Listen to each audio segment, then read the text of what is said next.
You know, we are such a strong and beautiful and enduring and creative race of people. And it's past time that we come together and take care of ourselves the way we need to, y'all. Because I'm here to tell you, and history can prove it and make sure that everything that I'm saying to you is true. At some period of time in history, throughout life, every race of people, every nationality has done or had some sort of hate for me and you, black people.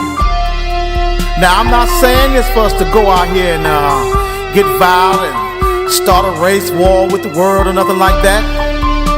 I'm trying to wake up that inner you, black people, so we can come together and do for ourselves, target our money, create these schools and teach our children the truth about who we are and where we came from.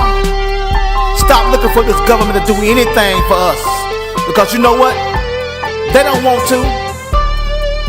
At some point in time, they all have backed or funded the same individuals that got out here in the streets and hung our people, raped our people, sterilized our people, put drugs in our communities, just disrespected us by every meaning of the word. Let me give you a breakdown of how uninformed we are sometimes as a people. In 2008, I believe, it was either 2008 or 2009, 2 zip codes in Chicago.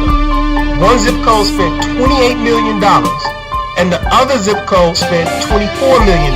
And the 2 zip codes are 2 of the most impoverished zip codes in the country. Guess what they spent this money on? Lottery tickets. That's exactly right. So you see, the time has come for us to stop blaming every other person or people for what we can't do, because we can do a whole lot if we collectively put our money, our hearts, our souls together. We build our own schools, hospitals, put black businesses into existence and support each other. Keep our money coming around. We'll lend and borrow from one or the other. Because at the end of the day, we're going to be the recipients of what's good to come up out of this thing. Yeah. We spend more money every year than every nationality of people. Last year alone, we spent upwards of $1 trillion on some frivolous things. And right about now, we don't have a damn thing to show for it. Now, whose fault is that? It's time for us to stand up, clean up, and be accounted for, y'all.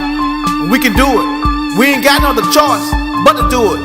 Because if we don't do it, we will cease to exist. Okay, but one, until we teach our young boys to love one another, this madness, this killing will go on. I have seen them shooting at one another back and forth across the street. And stop shooting at one another to let a white salesperson, a white vending person go by and then start back shooting at one another. Wow. We have been destroyed mentally.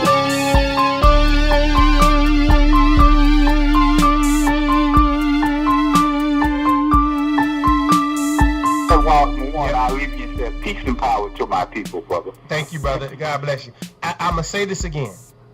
We are like computers. We have to reboot the mind.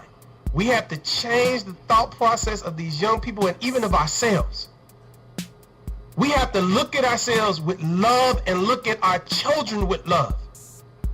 And we must have patience and understanding. This is not going to be something that's going to be solved overnight. This is not going to be something that's a simple task.